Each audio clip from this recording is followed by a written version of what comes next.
Pakar Pidana Unsur Jawa Tengah Dr. Budiono Esa M.Hum menyampaikan pandangan hukum terkait hasil putusan sidang kode etik kedokteran di MK DKI atas teradu kasus pelanggaran disiplin dokter yang dilakukan oleh Dr. Alisan Nurul Mutia SPPD sebagai dokter yang praktek di RSPMI Kabupaten Bogor. Tindakan tersebut sehingga menyebabkan Julia Susanti, 47 tahun, pasien BPJS Kesejahteraan dengan keluhan sakit lambung meninggal dunia selang 25 menit setelah diberikan injeksi omeprazol melebihi dosis secara vena 4 oleh perawat Asti Lestari tanpa tes alergi obat terlebih dahulu pada pasien, dan itu dilakukan atas perintah dokter. Menurutnya, hasil sidang putusan Majelis Disiplin Kedokteran Indonesia nomor 215 UMK DKI 7/2023 yang dibacakan oleh Saleh Al-Mohdar, anggota majelis, pada tanggal 24 Juli lalu di Aula Rumah Sakit Dr. Haji Marzuki Mahdi, Jalan Dr. Semeru nomor 114, Bogor, Jawa Barat, dinilainya belum memenuhi alur penanganan pelanggaran disiplin dokter dan dokter gigi nomor 1057 UMK DKI 7/2018 14 poin yang sudah menjadi pedoman baku bagi MK DKI dalam menangani kasus pelanggaran disiplin yang dilakukan oleh dokter dan dokter gigi.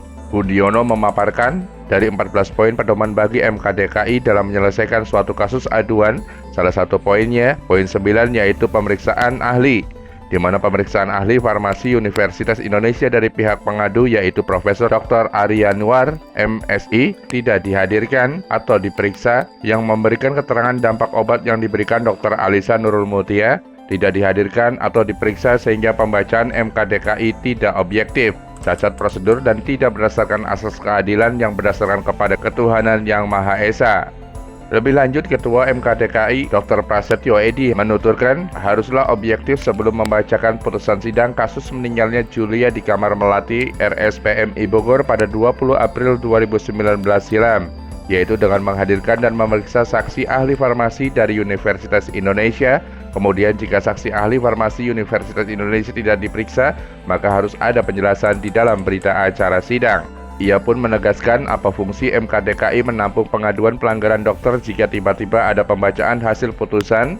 Pembacaan hasil putusan itu bukan sidang untuk umum namun putusan sepihak.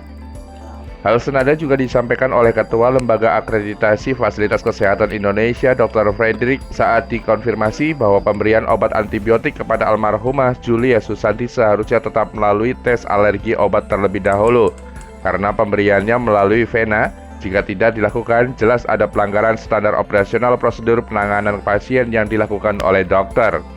Atas dasar itu, dokter dan perawat diyakini melanggar beberapa pasal yang tercantum dalam keputusan Konsil Kedokteran Indonesia tentang pedoman penegakan disiplin profesi dokter sehingga menyebabkan pasien BPJS Kesehatan meninggal dunia.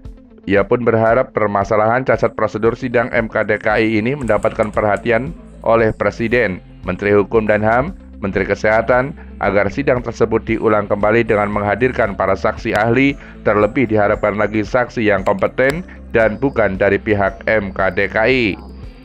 Dari Kota Bogor, Sinar Pagi News TV mengabarkan.